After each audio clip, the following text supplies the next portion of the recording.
Shalom, haleluya. Salam satu tubuh Kristus untuk seluruh saudaraku terkasih dimanapun saat ini berada. Saya Refren Muhammad Paulus Nurrohman Tambunan sungguh bersyukur boleh kembali menyapa saudaraku terkasih melalui video terbaru yang ingin saya sajikan untuk menjadi berkat bagi seluruh saudaraku terkasih, pemirsa setia, pendukung setia yang senantiasa menopang perkembangan channel Refren Muhammad Paulus N Tambunan, satu-satunya channel yang terus mewartakan Injil, kabar baik, keselamatan daripada Yesus Kristus Tuhan untuk seluruh umat manusia, dari seorang mantan Islam tapi tidak pernah mau mengganggu Islam, tidak pernah mau mengupas Al-Quran, karena hari ini saya sudah menjadi seorang Kristen. Tugas saya seperti yang Yesus perintahkan kepada saya, bahwa Tuhan Yesus berkata, "Pergilah, jadikanlah semua bangsa muridku, beritakanlah aku pada dunia, dan membawa setiap orang menjadi percaya dan membaptis mereka dalam nama Allah Bapa, Putra, Roh Kudus." Jadi channel Refren Muhammad Paulus adalah channel yang lahir dari seorang mantan Islam tapi tidak pernah mau membahas tentang keislaman lagi. Karena saya sangat menghormati agama Islam, karena di dalam agama Islam ada orang tua saya, saudara-saudara saya, kandung, semuanya, dan Islam adalah saudara saya. Dan di momen ini saya juga ingin mengucapkan selamat Hari Raya Idul Adha 2022. Kiranya setiap saudaraku Islam Nusantara boleh menikmati berkat yang terbaik daripada Tuhan, dan Tuhan semakin memberkati saudaraku terkasih Islam Nusantara, membawa damai bagi Indonesia.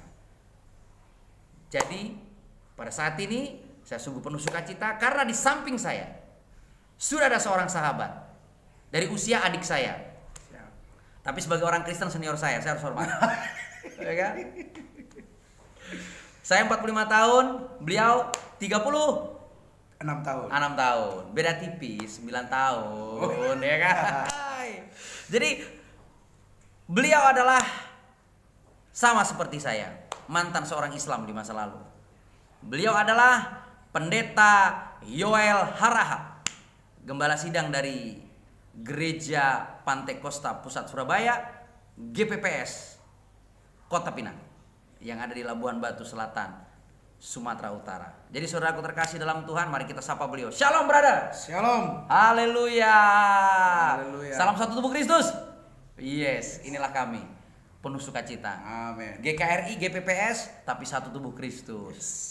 Yoi, brother. Yes. Yes, ya. Kami seperti abang adek, saling menopang, saling membackup setiap pelayanan, saling mensupport saudaraku. Walaupun saya GKRI, beliau GPPS, kami sepakat bahwa sinode tidak boleh memisahkan hubungan baik kami, karena kami adalah satu tubuh Kristus, sama semuanya. Seperti saudara dan saya, umat-umat percaya di Indonesia dan seluruh dunia, kita adalah salam satu tubuh Kristus, dan ini adalah simbol salam kita. Salam satu tubuh Kristus, betul saudaraku ya? Di mana saja Anda boleh melihat ini, kami angkat, kami nyatakan, karena kita tidak boleh dipecahkan, dipisahkan, dihancurkan hanya gara-gara sinode kita berbeda. Jadi gimana kabarnya, brother? Sehat, sehat luar biasa. Puji Tuhan ya. Beliau datang di kota Batam hari Sabtu sore. Ya. Waktu saya ada di Singapura. Jadi beliau datang ke kota Batam, dijemput oleh istri terkasih bersama para pengerja majelis, dan boleh melayani di GKRI Kebangkitan dan Hidup di hari Minggu. Jadi terima kasih, brother. Siap. Untuk pelayanan firman-Nya di hari Minggu. Siap. Keren, luar biasa. Jemaat sangat terberkati karena selama Sabtu Minggu saya ada di Singapura, beliau ada di kota Batam, jauh dari kota Pinang, melayani kami di sini. Saudaraku terkasih dalam Tuhan, mari kita dengar bersama kesaksian beliau dari seorang Islam boleh menjadi umat percaya, bahkan bukan hanya menjadi percaya kepada Yesus Kristus Tuhan, tapi juga boleh menikmati kasih karunia Tuhan dan hari ini boleh menjadi seorang gembala sidang sebuah gereja, menjadi seorang pendeta. Ini ajaib. Tapi jangan pernah sebut kami murtadin. Kami tidak mau disebut murtadin. Karena kami nggak murtad. Karena kami menemukan jalan yang lurus. Ya, Amin. dalam nama Yesus. Dalam nama Yesus. Dan kami hidup di dalam jalan yang Benar. lurus, jalan yang benar. Ya. Jadi kami nggak murtad. Kami menemukan jalan yang lurus, kami hidup di dalamnya, dan kami hidup dalam kebenarannya. Jadi kami nggak murtad. Sekali lagi, please jangan sebut kami murtadin. Ya. Ya, sebut kami pengikut Kristus. Jadi mari saudaraku, saksikan perjalanan hidupmu bagaimana pribadi yang lahir sebagai seorang Islam boleh menjadi percaya kepada Yesus Kristus Tuhan, bahkan boleh menjadi seorang hamba Tuhan, menjadi pendeta dan menjadi gembala sidang di sebuah gereja. Monggo, Ya. silakan. Shalom pemirsa, saya bangga dan saya bisa senang berjumpa dengan pemirsa yang menonton live ini. Memang kami keluarga daripada dahulu sebelum mengenal Tuhan, memang kami keluarga daripada agama Muslim. Ya, memang keluarga kami juga mencintai agama dahulu. Tetapi seiring waktu dan seiring berjalannya kehidupan, cara Tuhan memanggil kami bukan karena kemauan kami menjadi pengikut Kristus, tetapi itulah cara Tuhan. Dan sampai hari ini Tuhan menjamah keluarga kami yang dahulunya setelah dari agama seberang masuk ke agama Kristen, bukan langsung keluarga kami menjadi keluarga yang bahagia, enggak.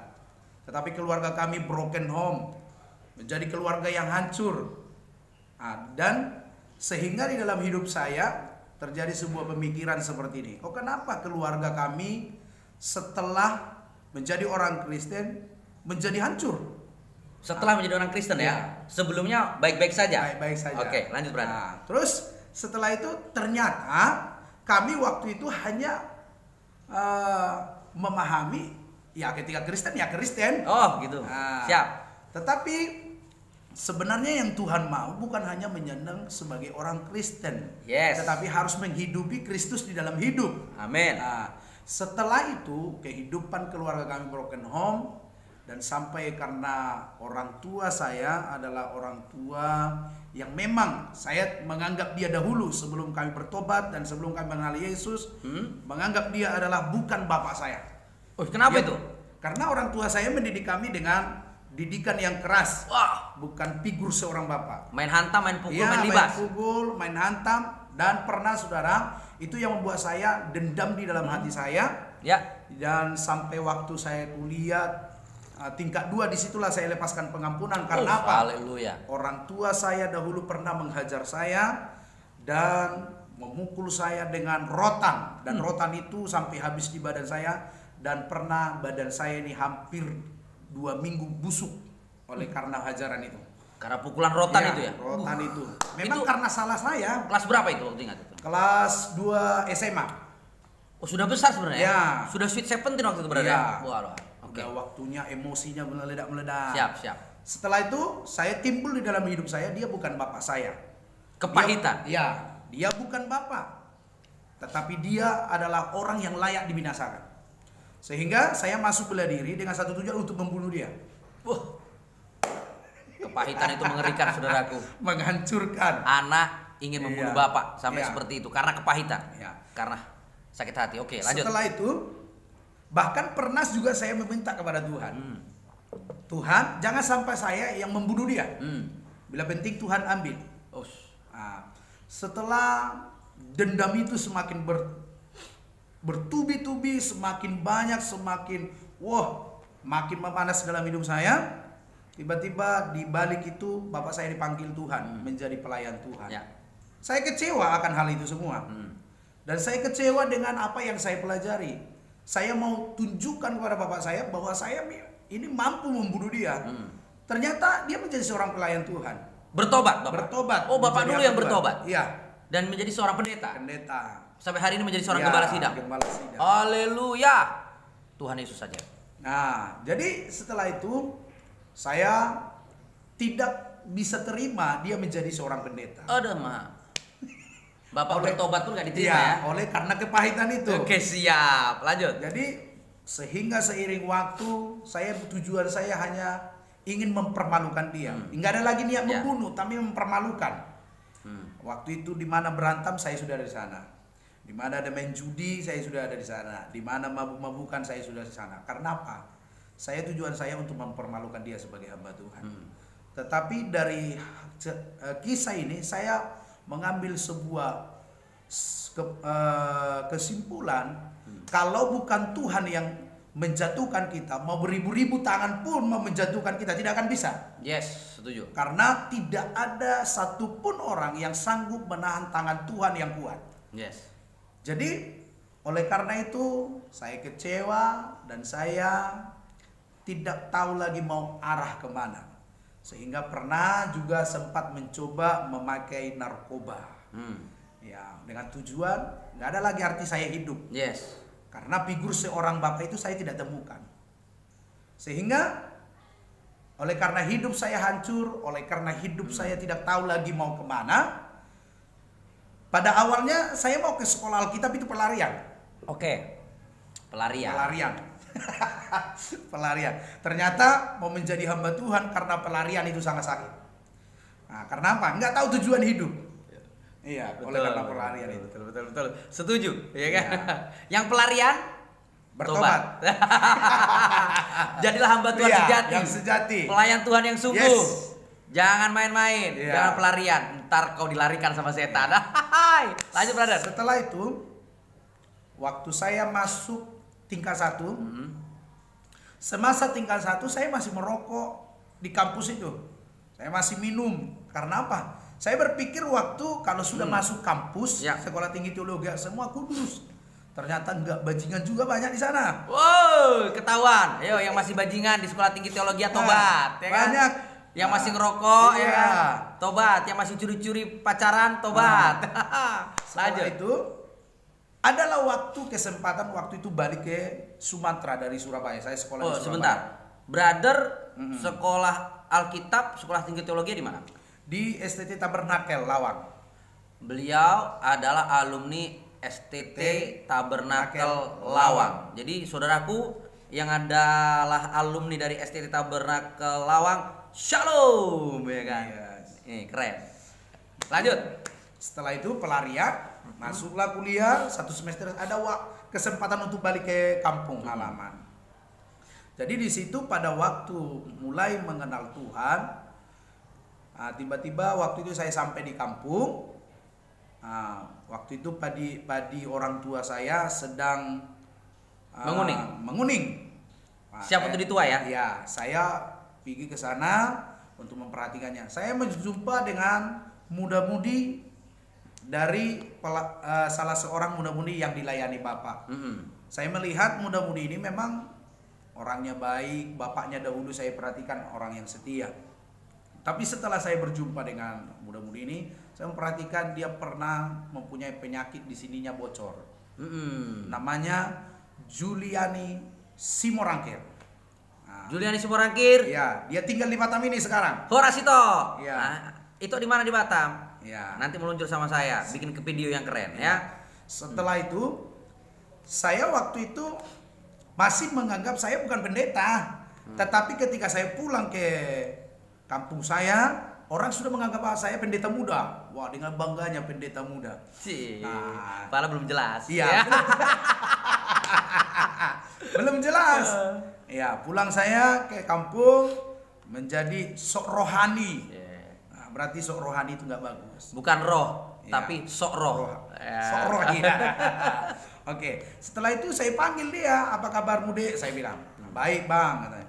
Saya lihat di sininya memang agak besar juga lubangnya. Jadi kalau dia makan banyak keluar. Saya bilang dengan ya PD-nya, tapi saya percaya itu cara Tuhan memakai saya. Amin. Yes, setuju. Waktu itu saya berkata begini, kenapa yang di lehermu? Saya bilang. Dia bilang karena akibat ada orang yang meracuni saya. Oh, disantet berarti ya? Iya. Siap. Dia berkata udah berobat ke sana-sana nggak sembuh-sembuh. Dengan lantangnya saya berkata karena orang tuamu kurang punya iman. Sebenarnya saya mengungkapkan itu bukan karena dari hati, tapi karena saya melihat bapaknya nggak rajin gereja sama bapaknya gitu. Jadi efek dari sudut pandang bapak mamanya nggak rajin gereja, oh ini kurang iman ya. Berkurang pada waktu itu. Jadi hati-hati, Anda yang nggak rajin ke gereja, Anda kurang iman. Ya. Saya melihat pada waktu itu, saya sampaikan pada waktu itu dia menangkap kata-kata itu. Dia mungkin masukkan ke dalam hatinya, dia renungkan, dia temui bapaknya, sama bapaknya. Nah, dia ungkapkan sama bapak itu, orang tuanya. Dia berkata, kata pendeta muda itu, Pak, ini penyakitku ini bisa sembuh kalau bapak sama mama rajin beribadah. Setelah mendengar itu, bapaknya sama mamanya datang ke rumah. Dan dia kayak bersujud di kakiku. Saya bilang, jangan bersujud sama aku, saya manusia. Dan dia berkata, orang tuanya, terima kasih abang pendeta. Dengan sebutan itu saya mulai bangga. Pendeta itu juga enak juga pikir itu. Padahal belum jelas. Jadi setelah itu dia berkata demikian, dia sampaikan, Pak Pendeta, anakku ini harus sembuh melalui Pak Pendeta. Saya berkata, bukan saya yang menyembuhkan, tapi Tuhan. Disitulah mulai kata-kata yang rohani mulai keluar dari diri saya. Ya kan? Kata-kata firman, kebenaran. Ya. Wah, luar biasa. Setelah itu saya balik ke asrama lagi dengan membawa satu tanggung jawab, yaitu mendoakan anak ini. Setengah tahun saya bergumul untuk ini. Kalau mungkin saya sudah jelas waktu itu pada menjadi hamba Tuhan, enggak kuala membutuhkan setengah tahun. Tetapi karena saya harus digembleng, diproses di waktu itu, seiring waktu ya mungkin ya setengah tahun itu ya luar biasa bagi saya. Secara pribadi yang ingin mengenal Tuhan. Amin, amin, amin. Jadi pada waktu itu saya sampai di kampus, saya berdoa sama Tuhan. Tuhan, jikalau saya memang hamba Tuhan yang Tuhan ingin pakai, buat tanda. Tanda yang pertama yang Tuhan buat waktu itu saya bermimpi. Di dalam mimpi saya melihat ada banyak butiran atau berbentuk bulatan-bulatan. Dalam bulatan ini semua nyala api. Tapi ada satu yang besar, nyalanya begitu luar biasa sambil bercahaya. Dan dari butiran bulatan yang besar ini terdengarlah suara yang berkata, kemanapun engkau lari, saya akan tetap memanggil engkau. Engkau jadi milikku. Amen. Waktu itu saya takut karena saya tidak memahami itu suara Tuhan. Ketakutan ya? Ya, takut. Tapi waktu itu saya nggak meresponi.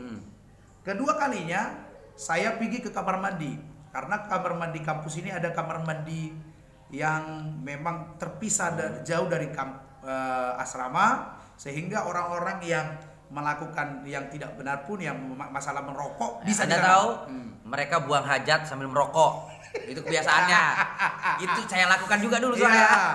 Saya pergi ke sana merokok waktu itu, menikmati gudang garam atau GP lah kalau orang bahasa Batak. GP, gudang garam filter. Iya, enak. Saya ambil merokok. Waktu itu saya merokok, disitulah kedengaran lagi suara itu dengan 3 kali, sama seperti kata-kata yang pertama. Kemanapun engkau pergi, aku akan tetap memilih. Aku tidak akan membiarkan engkau. Haleluya. Waktu itu saya takut, saya lari dari kamar mandi itu. Yang dahulunya nggak penakut.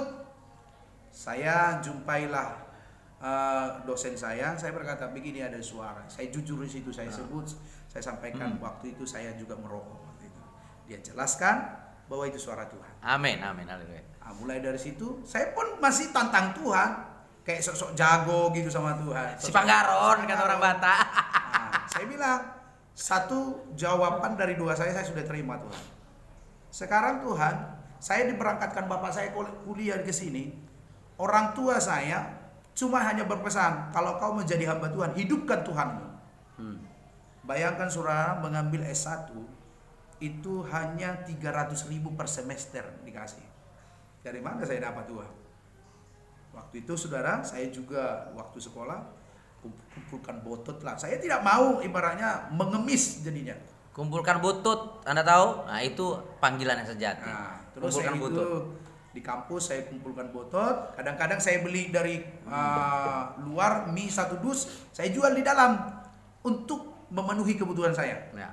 Nah, karena bapak saya berkata, jangan harapkan uang dari saya, karena kau punya Tuhan. Hidupkan Tuhanmu. Kata-kata inilah yang saya bangun sama anak rohani saya. Nah, jadi setelah itu Dapatlah waktu itu ada sponsor yang mensponsori sekolah saya sampai selesai. Wah, di situ saya terpukul. Ternyata Tuhan sudah memilih saya. Yang ketiga, jawaban yang ketiga, ya masalah adik saya Juliani Simorangkir.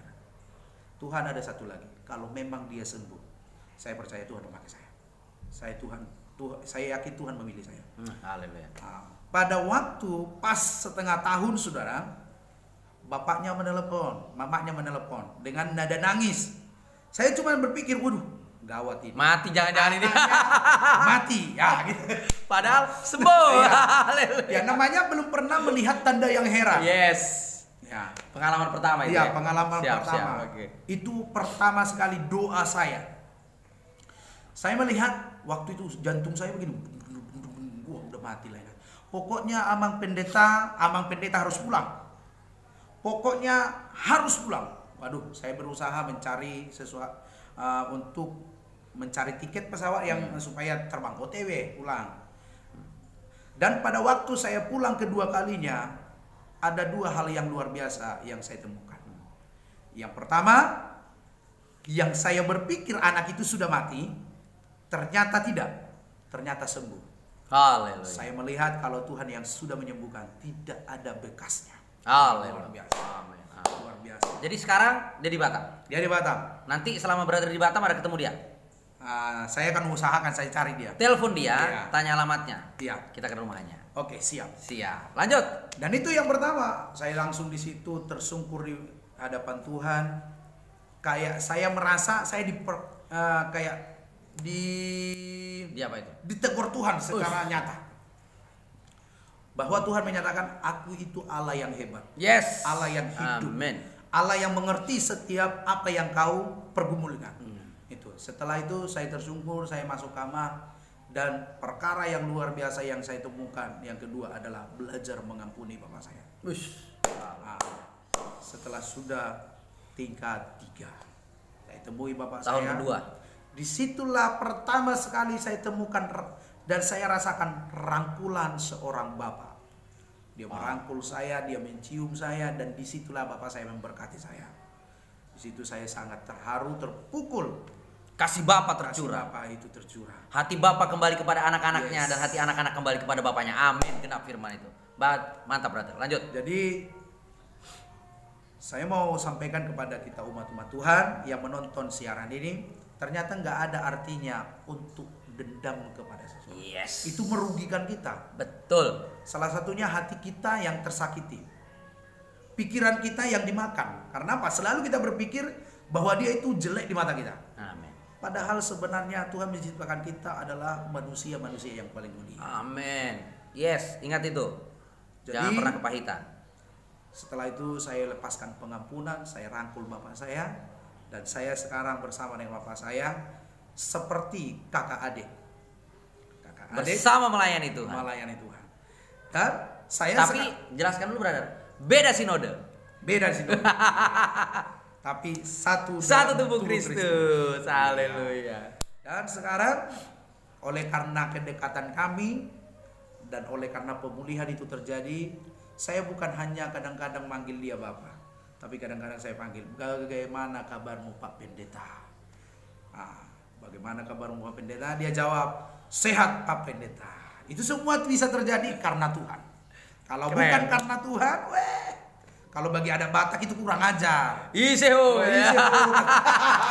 Tapi hari ini saya nikmati itu. Amin. Haleluya. Amin. Segala sesuatu yang mungkin orang katakan itu tidak baik, tapi kalau Tuhan yang bekerja, segala sesuatu bisa dibaikkan. Amin. Kecuali dosa ya, dosa adalah dosa. Ya. Pelanggaran adalah itu. Yes. Jadi keren, brother. Saudaraku, luar biasa. Ada 2 hal, saudaraku. Karena durasi, ya kan? Iya. Sampai di sini dulu untuk sesi pertama. Ya, besok ada sesi kedua. Oke, brother. Biar panjang durasinya, ya kan? Ya. Biar banyak pemirsanya lebih keren lagi. Yes, ya. Jadi video kesaksian Pendeta Yoel Harahap dari seorang Islam hari ini menjadi seorang pendeta, bahkan menjadi seorang gembala sidang di suatu gereja. Saya putuskan sampai di sini saja. Untuk bagian pertama. Yes. Sampai beliau melepaskan pengampunan kepada seorang ayah, dan seorang ayah juga memberkati seorang anaknya dengan kasih Bapa itu, maka genaplah firman Tuhan yang berkata, hati Bapa kembali kepada anak-anaknya dan hati anak-anak kembali kepada bapaknya. Ini luar biasa. Ada 2 poin yang ingin saya tegaskan pada kesaksian bagian pertama Pendeta Yoel Harahap ini. Yang pertama yaitu 1, jangan pernah memendam sakit hati. Sakit hati yang ada dalam diri kita itu sama dengan kita minum racun maut, tapi kita mengharapkan orang lain yang mati. Padahal yang mati kalau kita minum racun siapa? Kita sendiri. Ya kan? Jadi kalau sakit hati itu akan membunuh kita. Jadi mari kita lepaskan sakit hati, kepahitan itu, dan kita lepaskan pengampunan kepada setiap orang yang menyakiti kita, dan kita berkati mereka. Maka genaplah doa Bapa kami, ampunilah kesalahan kami seperti kami mengampuni orang yang bersalah kepada kami. Itu yang pertama. Yang kedua, kalau engkau sudah dipanggil sama Tuhan, jangan pernah mencoba untuk lari. Mau di toilet pun dia sanggup ngomong. Walaupun di toilet lagi buang hajat sambil narik GP. Waduh, sedap ya kan, padahal dia narik GP. Setan. Api neraka. Setan kata dia kan. Itu saudaraku terkasih dalam Tuhan. Waktu dia menghisap rokok itu, setan itu. Karena 1 Petrus 1:16, kuduslah kamu sebab aku kudus, kata firman Tuhan. Jadi kalau ingin menjadi hamba Tuhan, ya lupakan masa lalu, hidup dalam masa kini, menjadi manusia baru yang seutuhnya. Jadi 2 poin itu, jangan pernah lari dari panggilan, karena kau akan diseret sama Tuhan. Saya mengalami itu, beliau mengalami itu. Jadi saya refrain, Muhammad Paulus N. Tambunan, saya Yoel Harahap, mengucapkan terima kasih. Tuhan Yesus memberkati. Satu Shalom. tubuh Kristus. Satu tubuh Kristus.